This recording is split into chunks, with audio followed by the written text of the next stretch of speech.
Oke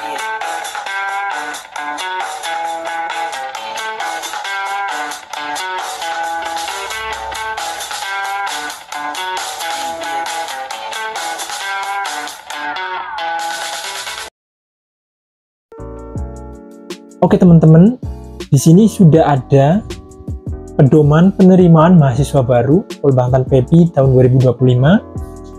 Kita akan bacakan dan kita akan simak masing-masing setiap ketentuannya. Di sini Kementerian Pertanian melalui Badan Penyuluhan dan Pengembangan Sumber Daya Manusia Pertanian, Keputusan Kepala BPPSDMP nomor 35 /KPTS /SM 220-1/02/2025 tentang pedoman penerimaan mahasiswa baru pendidikan tinggi vokasi lingkup Kementerian Pertanian ya teman-teman. Nah, di sini kita langsung saja melihat isi daripada pedoman penerimaan mahasiswa baru Polbangtan PEPI di tahun 2025 ini.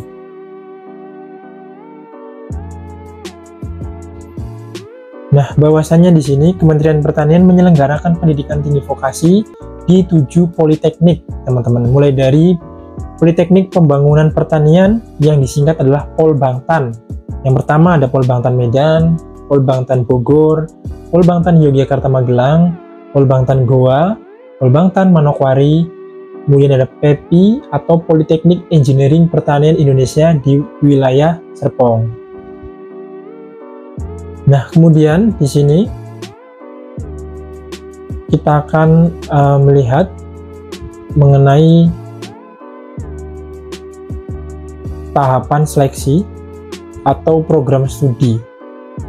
Nah, jadi di sini untuk program studi yang ada di setiap pendidikan tinggi vokasi bisa kita lihat yang pertama di Polbangtan Medan itu menyelenggarakan atau membuka program studi yang pertama, penyuluhan pertanian berkelanjutan atau diploma 4 ya teman-teman. Kemudian diploma 4 atau D4 penyuluhan perkebunan presisi. Kemudian ada teknologi produksi tanaman perkebunan. Untuk Polbangtan Bogor ada penyuluhan pertanian berkelanjutan. Kemudian diploma 4 penyuluhan peternakan dan kesejahteraan hewan. Diploma 4 agribisnis hortikultura. Diploma 3 Teknologi Mekanisasi Pertanian. Ini untuk teman-teman yang lulusan SMK Pertanian, SMK Teknik bisa daftar di Mekanisasi Pertanian. Kemudian Diploma 3 Kesehatan Hewan.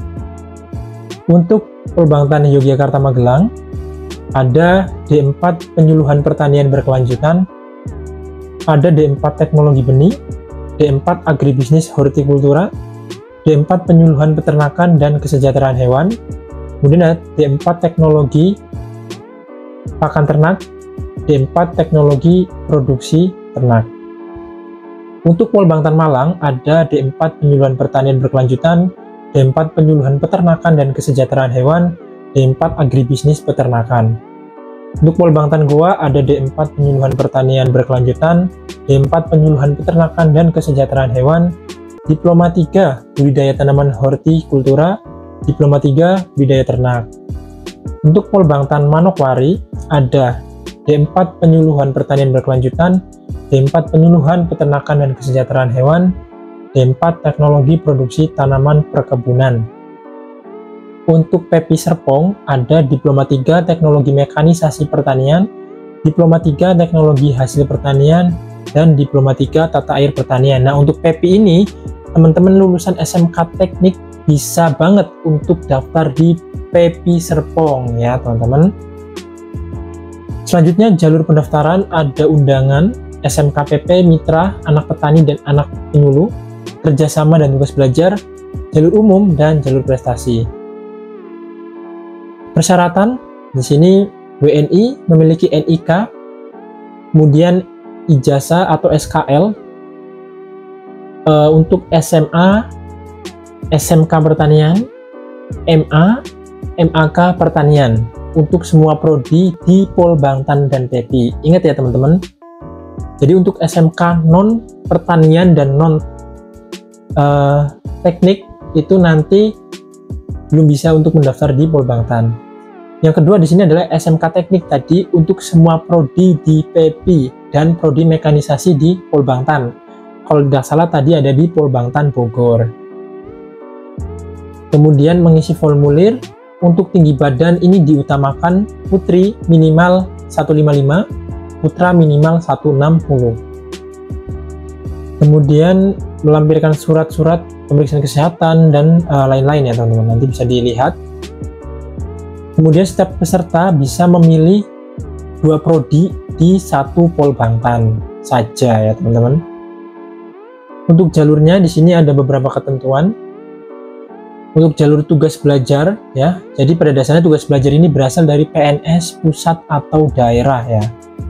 Kemudian ada jalur kerjasama, ini adalah kerjasama dalam negeri dan kerjasama luar negeri. Kemudian selanjutnya ada jalur, nah ini dia, jalur undangan dari SMK PP atau SMK Pertanian di bawah binaan Kementerian Pertanian sendiri. Kita langsung saja ke, nah, jalur undangan anak petani yang banyak biasanya yang sering ditanyakan ya, anak petani atau anak penyuluh pertanian teman-teman. Itu ada 3, yang di sini adalah untuk anak petani dan penyuluh pertanian berprestasi ya. Di sini lulusan SLTA, kemudian akreditasi sekolahnya adalah minimal B, kemudian memiliki nilai rapor dari semester 1 sampai 5, rata-rata paling rendah adalah 75. Kalau untuk ijazah paling rendah juga sama 75. Lulusan terakhir adalah 3 tahun terakhir, artinya dari mulai tahun 2023, 24, dan 25 ya teman-teman, yang bisa mendaftar di tahun ini. Kemudian orang tua adalah petani atau penyuluh yang dibuktikan dengan terdaftar di SIMLUHTAN ya teman-teman, Sistem Informasi Penyuluhan Pertanian. Bisa nanti meminta meminta surat keterangan dari Balai Penyuluhan Pertanian setempat. Kemudian diutamakan melampirkan surat kesanggupan dari pejabat berwenang untuk memberdayakan calon mahasiswa, ini diutamakan saja ya. Kemudian surat keterangan orang tua berprestasi ya, tentu saja bisa dicek nanti. Kemudian untuk kawasan strategis itu hampir sama ya teman-teman. Untuk undangan yang dari Prasejahtera dan 3T juga hampir sama syaratnya. Nah di sini bisa melampirkan surat keterangan tidak mampu yang dikeluarkan oleh desa atau lurah ataupun program Keluarga Harapan atau Kartu Indonesia Pintar untuk undangan anak petani prasejahtera. Nah, untuk jalur umum teman-teman di sini peserta adalah SMA, SMK Pertanian, SMK Teknik, MA, MAK Pertanian. Akreditasi paling rendah adalah B. Kemudian di sini kita lanjut ke jalur prestasi ya teman-teman. Memiliki prestasi tentu saja ya di bidang kepemimpinan, OSIS, Karang Taruna, organisasi kepemudaan, kemudian prestasi lain di bidang olahraga, seni, keilmuan, tingkatnya bisa provinsi, regional, nasional, internasional. Kalau saya punya prestasi di tingkat kabupaten, apakah bisa? Jawabannya silahkan saja ya, teman-teman bisa dicantumkan, karena nanti kan untuk jalur prestasi ini adalah akan diseleksi tingkat sertifikat atau tingkat prestasi yang teman-teman dapatkan selama SMA ya teman-teman, selama SLTA. Kalau prestasi atau sertifikat SMP, SD jangan teman-teman cantumkan. Kemudian di sini kita lanjut saja. Ini adalah beberapa alamat website dan juga admin ataupun kontak yang bisa teman-teman nanti hubungi ya di setiap pendaftaran di Polbangtan PP. Untuk tahapan seleksinya ya teman-teman adalah administrasi. Teman-teman nanti bisa buka di laman PMB Pusdiktan. Kemudian adalah ujian CAT. Di tes CAT ini untuk khusus jalur umum ya teman-teman.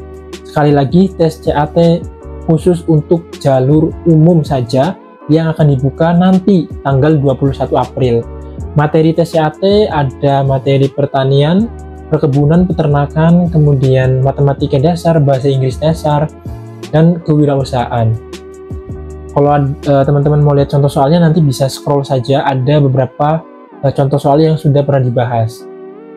Kemudian tahap selanjutnya adalah tes wawancara, dan di sini pemeriksaan kesehatan, psikologi, dan fisik bagi semua jalur pendaftaran. Nah, jadi nanti untuk tes CAT itu dilaksanakan secara online. Untuk tes wawancara, pemeriksaan kesehatan, dan pemeriksaan kesehatan itu ya, wawancara dan pemeriksaan kesehatan, itu tergantung kebijakan setiap Polbangtan ya teman-teman. Ada yang nanti mungkin bisa mengadakan secara online, ataupun nanti, tapi biasanya untuk kesehatan itu datang di rumah sakit ya, yang ditunjuk oleh Polbangtan sendiri. Nah, ini dia tadi untuk mekanisme pelaksanaan tesnya.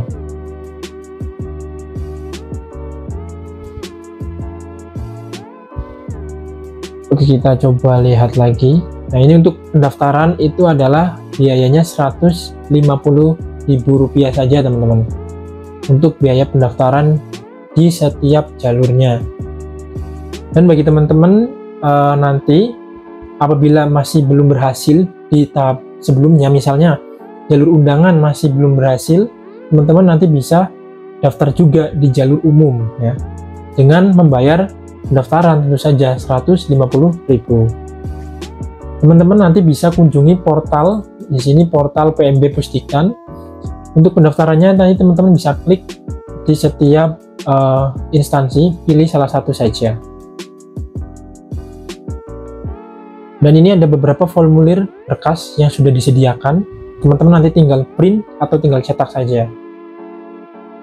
Oke teman-teman, demikian informasi ya terkait seleksi, kemudian syarat, dan juga tahapan di PMB Polbangtan PEPI tahun 2025. Semangat untuk kalian pejuang Polbangtan PEPI tahun 2025. Jangan pernah untuk menyia-nyiakan kesempatan yang ada ya teman-teman. Oke, semoga informasi ini bisa bermanfaat. Apabila ada pertanyaan, bisa tulis di kolom komentar. Saya akhiri. Wassalamualaikum warahmatullahi wabarakatuh.